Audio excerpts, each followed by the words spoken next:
अरावली पहाड़ियों के नष्ट होने पर दिल्ली के पर्यावरण को भी खासा खतरा हो सकता है। दिल्ली के पर्यावरणविदों ने चिंता जताते हुए कहा कि अगर अरावली पहाड़ी को कोई नुकसान पहुंचता है तो दिल्ली के पर्यावरण को भी खतरा हो सकता है। अरावली पहाड़ी को लेकर दिल्ली के पर्यावरणविद अनिल सूद से खास बातचीत की है हमारे असिस्टेंट एडिटर ललित नारायण कांडपाल ने। दिल्ली से लेकर राजस्थान तक जाने वाली दुनिया की सबसे लंबी पर्वत श्रृंखला अरावली को लेकर जिस तरीके से पूरा विवाद हुआ है, पर्यावरण को लेकर सवाल खड़े हो रहे हैं, उसमें कई महत्वपूर्ण सवाल हैं। और उन्हीं महत्वपूर्ण सवालों में एक सवाल ये भी है कि अगर अरावली को लेकर जो निर्णय लिया गया है, क्या उससे दिल्ली को कितना खतरा होने वाला है। देश की राजधानी जहां पर आकर ये पर्वतमाला आज एक तरीके से अंडरग्राउंड हो जाती है, उसके बाद देहरादून की श्रृंखलाओं में निकलती है, तो आखिरकार ये जो पूरी पर्वत श्रृंखला है, अगर इसमें खनन की अनुमति मिलती है तो उसके बाद दिल्ली के अस्तित्व पर कितना बड़ा संकट है। इन सवालों के साथ हमारे साथ बातचीत करने के लिए मौजूद हैं सीनियर पर्यावरण विशेषज्ञ अनिल सूद जी। उनसे बात करते हैं। अनिल जी, सबसे पहला सवाल तो यह है कि जिस तरीके से केंद्रीय पर्यावरण मंत्री ने अपनी सारी बातें कही, उन्होंने कहा कि एक भ्रम फैलाने की जो कोशिश की जा रही है, उसके बीच मेरा आपसे सवाल एक सीधा सा ये है कि अगर अरावली में 0.19% में खनन होता है तो उससे दिल्ली के अस्तित्व पर कितना बड़ा खतरा है। देखिए, सबसे पहले तो सवाल ये उठता है कि ये फिगर आई कहाँ से। और ये खनन का मसला नहीं है, ये जो इन्होंने डेफिनेशन चेंज करी है कि 100 मीटर ऊंचा पहाड़ और 500 मीटर के अगर प्रॉक्सिमिटी में, तो वो अरावली में गिने जाएंगे। असली मुद्दा ये है, खनन एक जो है वो तो इलीगल खनन तो चल ही रहा, और कितना है ये मेरे को कहने की ज़रूरत, शायद आपको मेरे से ज़्यादा पता होगा कि इलीगल माइनिंग कितनी हो रही है और कितना स्ट्रॉन्ग नेक्सस है वो। असली मुद्दा है कि वहाँ पे अगर ये डेफिनेशन बदल दी, तो अगर आप दिल्ली से जयपुर जाएं, चाहे एक्सप्रेसवे से चले जाएं, चाहे आप पुराने हाईवे से चले जाएं, आप ज़रा एक बार नज़र उठा के देखिएगा कितने पहाड़ ऐसे हैं जो 100 मीटर की डेफिनेशन को कवर कर पाएंगे। लगभग 90% पहाड़ियाँ जो है वो सब गायब हो जाएंगी, क्योंकि वो इसको नहीं मीट कर पाएंगे। अरावली सिर्फ फॉरेस्ट नहीं है, जैसे कि हमारे पर्यावरण मंत्री जी कहते हैं कि उसमें टाइगर रिजर्व भी है, उसमें लेक भी है, रामसर साइट्स भी हैं, तो नेशनल पार्क भी हैं। तो वो एक सिर्फ फॉरेस्ट नहीं है, वहाँ पे अगर आप देखेंगे तो मॉर्फोलॉजिकल रिज है, गैर मुमकिन पहाड़ है, और वो फॉरेस्ट है जो डिस्ट्रॉय हो चुके हैं और पथरीले बन चुके हैं आज की डेट में। वो कहाँ है इस डेफिनेशन में। और जब 100 मीटर के पहाड़ नहीं रहेंगे तो दिल्ली पर किस तरह का संकट आएगा।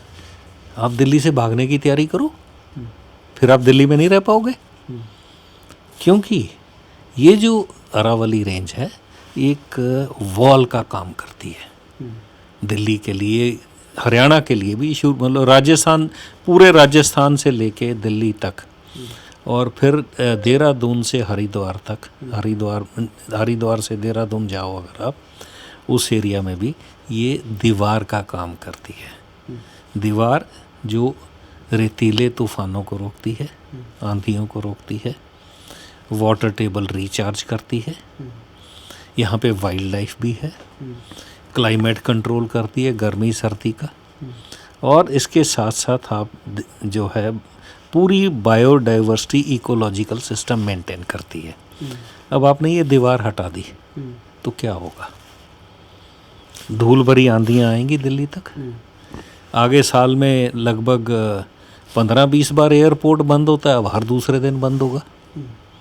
जो आपने एक्सप्रेसवे बनाए हैं, हाईवे बनाए हैं, वो सैंड ड्यून में बदल जाएंगे। अब कार चला के देख लो, कैसे चलाओगे आप पानी के लिए। कह रहे हैं कि जो डेफिनेशन अभी है कि 100 मीटर की जो डेफिनेशन पर्यावरण मंत्री ने भी बताई कि ज़मीन के नीचे अगर उसका 20 मीटर का बेस है तो वहाँ से भी उसको काउंट किया जाएगा, और जो 100 मीटर तक है उसको माना जाएगा।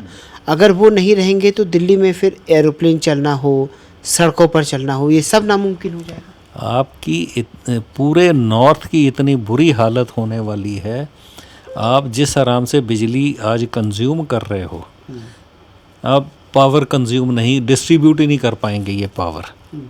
आप एसी नहीं चला पाओगे, ठीक है, बाहर आप निकल नहीं पाओगे, कूलर आपका चलेगा नहीं, पानी है नहीं आपके पास, आप कौन से फ्रूट्स और वेजिटेबल उगाओगे, क्या खाओगे, क्या पियोगे, कैसे रहोगे?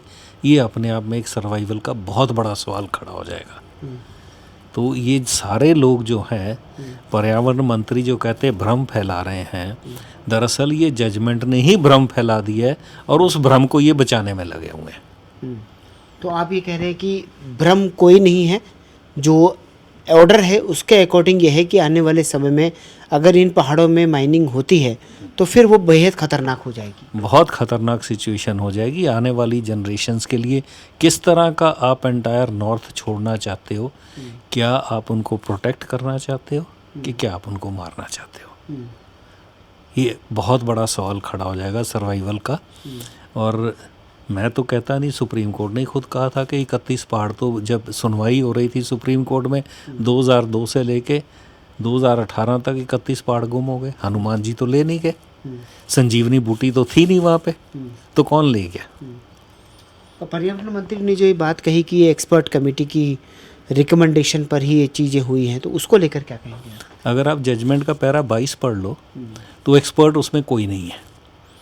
6 तो ब्यूरोक्रेट्स हैं, IAS, रिप्रेजेंटेशन है इसकी FSI की, CEC की और GSI की। जो काम GSI को करना चाहिए था वो ब्यूरोक्रेट्स कर रहे हैं।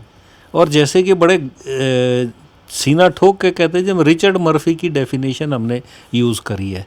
अरे भाई, दिमाग और माइंडसेट रिचर्ड मर्फी का कहाँ है तुम्हारे पास? वो माइंडसेट तो है नहीं आप लोगों का। तो आप एक शब्द उठा लेते हो, एक डेफिनेशन उठा लेते हो, जबकि आपकी कॉम्पिटेंसी नहीं थी उसकी। FSI की कॉम्पिटेंस तो नहीं है, तो फिर वो डेफिनेशन प्रपोज कैसे करी उन्होंने? जबकि ये डेफिनेशन आनी चाहिए थी जियोलॉजिकल सर्वे ऑफ इंडिया से, जो कैपेबल एजेंसी है, जो आज तक करती आई है। और दिल्ली के रिज में 11 नवंबर की जजमेंट में CEC ने कहा कि दिल्ली का रिज जो है उसकी स्टडी GSI ने करी है। तो फिर अरावली रेंज की GSI ने क्यों नहीं करी? तो कुल मिला के ये जो है हरिड डिसीज़न है सुप्रीम कोर्ट का, और हरिड डिसीज़न में जस्टिस इज ऑलवेज बरीड। तो क्या आप रिव्यू पिटीशन फाइल करने वाले हैं? एक तो फाइल हो गई है, किसी ने, एक रिटायर्ड ऑफिसर ने फाइल करी है। हम भी सोच रहे हैं फाइल करने की वेकेशन ख़त्म होने के बाद, क्योंकि इसमें थोड़ी सी मेहनत ज़्यादा करनी पड़ेगी। वो करेंगे और हम भी फाइल करेंगे। चलिए, तो कुल मिलाकर इतनी बात साफ कही जा सकती है कि अगर अरावली में मौजूदा नियमों के अनुसार खनन की अनुमति दी जाती है, जैसा कि कहा जा रहा है कि 0.19% एरिया दिया गया है केवल, और वो भी तब दिया जाएगा जब विशेष अनुमति होगी। लेकिन बावजूद उसके अगर ऐसा होता है तो इतनी बात मानकर चली जा सकती है अनिल जी के अनुसार कि तकरीबन 90% या कई पहाड़ जो है एक तरीके से वो गायब हो जाएंगे। कैमरा पर्सन मुकेश के साथ ललित नारायण कांडपाल, टोटल न्यूज़, दिल्ली।